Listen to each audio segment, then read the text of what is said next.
చాలా మంది టెలికాలింగ్స్ లో నా నెంబర్ ఎక్కడి నుంచి వచ్చింది అని కస్టమర్ అడిగినప్పుడు హలో ఎవరు? దానికి సమాధానం చెప్పడానికి చాలా సార్లు ఇబ్బందులు పడుతుంటాం. రే ఎవరా నువ్వు? మరి దీనికి పరిష్కారం ఏంటి?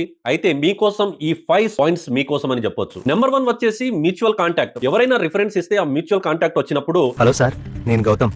ఎవరైతే ఇచ్చారో వాళ్ళ పేరు మెన్షన్ చేసి ఈ నంబర్ ను సైకార్తిక్ గారు వచ్చారు. ఆయన దగ్గర మీ నెంబర్ తీసుకున్నాను సార్, మీతో ఒక ఇంపార్టెంట్ విషయం మాట్లాడాలి ప్రశ్న అడిగితే తప్పకుండా మాట్లాడతారు అని ఆయన చెప్పారండి. అని మీరు ప్రశ్నించినప్పుడు తప్పకుండా మాట్లాడతారు. అవును గౌతమ్, చెప్పండి. పాయింట్ నెంబర్ 2 మాట్లాడుకుంటే యూ గేవ్ ఇట్ ఎర్లియర్ అని చెప్పొచ్చు. అంటే నమస్కారం అండి. నమస్కారం. ఏదైతే నెంబర్ ఇచ్చారో ఆ నెంబర్ ని మీరే ఒక క్యాంపస్ లో కావచ్చు, ఆఫీస్ లో కావచ్చు, లేదంటే ఒక ఈవెంట్ లో మీరే ఇచ్చారు సార్, మర్చిపోయారా అని ప్రశ్నించడం.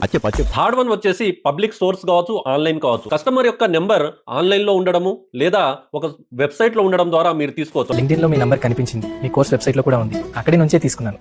సరే సార్, థ్యాంక్ యూ. అక్కడ నుంచి నేను మీ నెంబర్ తీసుకొని కాల్ చేస్తున్నాను సార్ అన్నప్పుడు మీతో కాల్స్ కంటిన్యూ చేసే అవకాశం ఉంటుంది. సో ఫోర్త్ వన్ వచ్చేసి బిజినెస్ పర్పస్. కస్టమర్ మీకు కాంటాక్ట్ ఇచ్చి ఉంటారు. సార్ నేను మాట్లాడింది బిజినెస్ పర్పస్ కే, మీరు నెంబర్ ఇచ్చారు కదా, అదే డీటెయిల్ కోసం కాల్ చేశాను అనుకుంటా.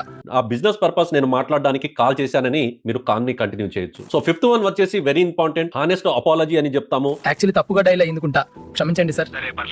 Thank you sir. చెప్పడం ద్వారా కూడా మీకు కస్టమర్ రెస్పెక్ట్ ఇస్తారు, కాల్ ని కంటిన్యూ చేసే అవకాశాలు కూడా ఉంటుంది. ఇక్కడ మనం గుర్తించుకోవాల్సింది ఏంటంటే మనం ఎప్పుడు కూడా ప్రతి కాల్ చేసిన వెంటనే డిసప్పాయింట్ అవ్వకుండా ఆ కాల్ చేసేటప్పుడు ఏ విధమైన కాలు ఎక్కడి నుంచి నెంబర్ వచ్చింది అనేది మీరు క్లియర్ గా చెప్పగలిగితే మీలో ఉన్న కాంటాక్ట్ డాటా వేస్టేజ్ అవ్వకుండా అన్నిటినీ కూడా ప్రాస్పెక్టింగ్ లోకి తీసుకోవచ్చు. సో ఇలాంటి more informations and facts, business కావచ్చు, మోటివేషన్ కావచ్చు, మీ ముందుకు రావాలి అంటే నెంబర్ 1 తెలుగు బిజినెస్ ఛానల్ ని ఇప్పుడే ఫాలో చేసి సబ్స్క్రైబ్ చేయండి. నెక్స్ట్ వీడియోలో కలుద్దాం. Thank you so much.